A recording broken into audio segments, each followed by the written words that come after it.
Hello everyone, welcome back in the new video. तो इस video में हम लोग बात करने वाले हैं बहुत ही इंपॉर्टेंट टॉपिक के बारे में। जैसे कि आप लोग को पता होगा कि आज हो गया जो है मार्च ख़त्म होने वाला है और 1 अप्रैल 2025 से यूपीएस यानी यूनिफाइड पेंशन स्कीम जो है वो लागू हो जाएगी सभी सेंट्रल गवर्नमेंट एम्प्लॉयज़ के लिए, चाहे वो पोस्टल डिपार्टमेंट के हों चाहे अदर डिपार्टमेंट्स के हों। लेकिन अभी तक आप लोग को पता होगा कि जब से यूपीएस का अनाउंसमेंट हुआ था और उसके बाद से गवर्नमेंट ने कभी ये नोटिफिकेशन जो गैजेट ऑफिशियल रिलीज़ हुआ था उसमें ये जिक्र नहीं किया था कि सेंट्रल गवर्नमेंट एम्प्लॉयज़ को जैसे कि ओपीएस हो गया और एनपीएस में ग्रेच्युटी मिलती थी, उसी प्रकार क्या ग्रेच्युटी जो है यूनिफाइड पेंशन स्कीम में मिलेगी या नहीं। तो उसी के रिगार्डिंग जो है श्री जावेद अली ने वो जो राज्य मंत्री हैं, वित्त मंत्री, उनसे राज्यसभा में सवाल किया था और उसी का ऑफिशियल रिप्लाई आया हुआ है। उसी के बारे में हम लोग डिस्कस करने वाले हैं और यूपीएस से क्या क्या बेनिफिट मिलेंगे और कितनी ग्रेच्युटी पोस्टल एम्प्लॉयज़ को मिलने वाली है उसके बारे में हम लोग डिस्कस करने वाले हैं। तो पूरा वीडियो देखने के लिए लास्ट तक ज़रूर देखिएगा, चैनल पे बने रहिएगा, तभी आप समझ पाएंगे। और हाँ, अगर ये पीडीएफ आपको चाहिए तो इसको मैं जो है टेलीग्राम पे डाल दूंगा। इसका हिंदी वर्जन अगर चाहिए तो इंस्टाग्राम पे आप मैसेज कर सकते हो या टेलीग्राम पे ज्वाइन कर लीजिएगा, वहाँ जो है मैं डाल दूंगा, वहाँ से आप डाउनलोड कर सकते हो। तो देखिए इसमें क्या दिया हुआ है।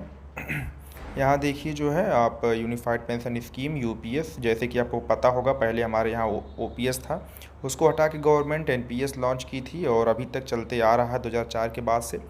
और अब इसको हटा के जल्द से जल्द जो है यूपीएस में तब्दील होने वाली है और इसमें क्या क्या बेनिफिट्स होंगे, कितनी ग्रेच्युटी मिलेगी, उसी के बारे में इसमें दिया हुआ है।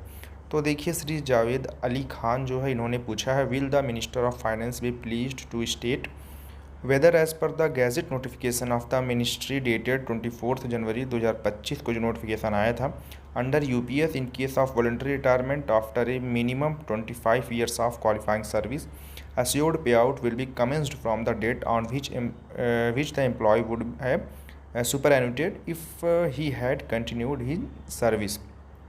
तो देखिए जो है आप लोगों को पता होगा कि 25 ईयर्स अगर रेगुलर सर्विस करते हैं उसके बाद जो है आप 0.5% या कह सकते हो 50% जो है पेंशन के लिए एलिजिबल होते थे। तो उसी के बारे में उन्होंने पूछा, if so the detail therefor or rational therefor whether gratuity as one case old pension scheme and new pension scheme is admissible, if so therefor detail.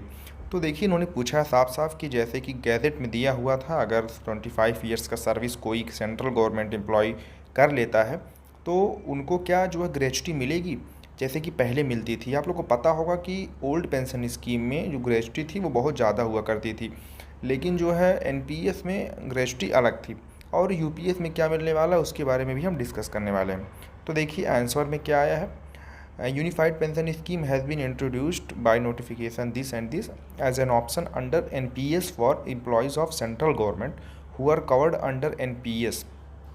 UPS being a fund-based pension system relies on the regular and timely accumulation and investment of applicable contribution from both the employees and employer.